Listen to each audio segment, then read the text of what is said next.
तपोवन प्रकरणात बकऱ्याची एंट्री। पण जसं झाडाला मिठी मारताय तसं बकरीला काय जाऊन मिठी मारत नाही? नितेश राणेंचा पर्यावरणवाद्यांना सवाल। व्हर्च्युअल बकरी ईद करा असं कधीच ऐकत नाही आम्ही। मग एका धर्माला एक न्याय आणि दुसऱ्या धर्माला दुसरा न्याय, हा कशाला? वृक्षतोडीवरून वादाचा बडवा। बकरी ईदच्या वेळेला झाडं तोडली जात नाही। बकऱ्याशी आणि झाडाशी काय संबंध? बकऱ्या ऑक्सिजन देत नाही, तर नितेश राणेला सांगा जरा, झाडं ऑक्सिजन देतात। नाशिक मधील तपोवनातील वृक्षतोडीचा वाद आता बकऱ्यापर्यंत जाऊन पोहोचलाय।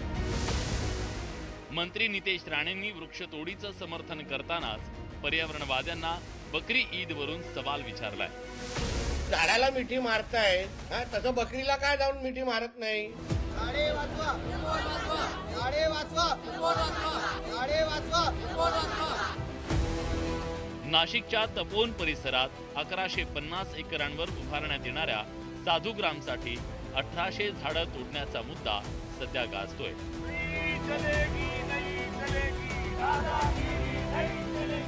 या वृक्षतोडीला विरोधकांसह सत्ताधारी पक्षातल्या अजित पवारांच्या पक्षानं विरोध केला। या आंदोलनात सामाजिक कार्यकर्ते, कलाकार, विद्यार्थी यांच्या सहभागानं आंदोलनाची व्याप्ती वाढत चालली आहे। दुसरीकडे वृक्षतोड करणं चुकीचं असलं तरी साधुग्रामसाठी दुसरी कोणतीही जागा नसल्याचं सांगत वृक्षतोड आवश्यक असल्याचं मत राज्य सरकारकडून मांडण्यात येत आहे। अशात मंत्री नितेश राणेंनी पर्यावरणवाद्यांना सवाल केलाय। आता जसं झाडाला मिठी मारतायत चांगली गोष्ट आहे, झाडं जगली पाहिजे पर्यावरणाच्या दृष्टिकोनातून, बरोबर मुद्दा आहे।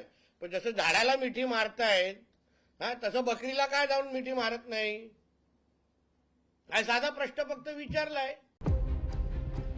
तपोवनातल्या या वृक्षतोडीवरून नितेश राणेंनी सवालांच्या फैरी झाडल्यानंतर विरोधकांसह मित्रपक्षांनीही नितेश राणेंवर टीकेचे प्रहार केले।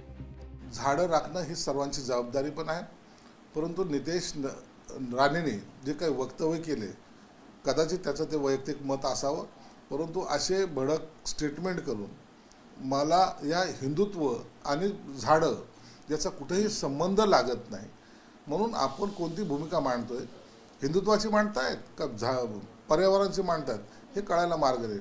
म्हणून असे स्टेटमेंट देऊन वातावरणामध्ये आणखीन बिघडेल कशी, हा त्यांचा प्रयत्न आहे। बकरी ईदच्या वेळेला झाडं तोडली जात नाही। बकरी ईदच्या वेळेला झाडाचे पालापाचोळा जो असाच पडतो, अनेक वर्ष राहतो, जी तोडली जाते त्याच्यामुळे अधिक मोठ्या प्रमाणात परत पानं येतात आणि झाडाचं मूळ कडक होतं, मजबूत होतं। त्यामुळे मला असं वाटतं झाड मुळापासून तोडणं आणि झाडावरची पानं तोडणं ह्याच्यात शाळेतच शिकवलंय भिन्न भिन्न आहे। बकऱ्याशी आणि झाडाशी काय संबंध? बकऱ्या ऑक्सिजन देत नाही, ते नितेश राणेला सांगा जरा, झाडं ऑक्सिजन देतात। एवढंच समजलं तरी त्याचं उत्तर पुरेसं आहे। सगळ्या सोसायट्यांमध्ये आणि घरांमध्ये आपल्याला रक्त वाहताना दिसतं बकरी ईदच्या काळात। मग तेव्हा हे पर्यावरणप्रेमी कुठे असतात? एवढाच माझा साधा प्रश्न आहे। प्राणीप्रेमी कुठे असतात एवढाच साधा प्रश्न आहे। कोण ऑक्सिजन देतं नाही देतं हा वेगळा मुद्दा आहे, तुम्ही मूळ मुद्द्यावरून डायव्हर्ट करू नका असं मी विजय वडेट्टीवार कदाचित विसरले असतील, ते पहिले काँग्रेसचे नेते होण्याच्या अगोदर पहिले हिंदू आहेत। वृक्षतोडीला अभिनेते आणि राष्ट्रवादी काँग्रेसचे नेते सयाजी शिंदेंनी विरोध केला, त्यावर मुख्यमंत्र्यांनी खोचक टीका केली होती। काही लोक राजकीय कारणाने देखील पर्यावरणवादी बनलेले आहेत। त्यांना माझं एवढंच म्हणणं आहे की कुंभमेळा हा निसर्गाशी साधर्म्य साधणाराच आपल्या संस्कृतीचं एक प्रतीक आहे। त्यामुळे यातनं आम्ही अशा प्रकारचा मार्ग काढू की ज्यातनं निश्चितपणे पर्यावरणाचाही ऱ्हास होणार नाही। शासनाला नम्र विनंती आहे, विनाकारण खर्च करू नका आणि तुम्ही दिशाभूल करू नका। तुम्ही झाडं 10 लावणार आहोत वगैरे काय सांगू नका, असलं कधी झालेलं नाही। 33 कोटीचा हिशोब कधी आपल्याला मिळालेला नाही। आपण रस्त्याची झाडं तोडलेल्या बदल्यात 10 झाडं लावली त्याचे हिशोब मिळत नाहीत, तर ही तपासणी यंत्रणाच आपली नाही आहे ना।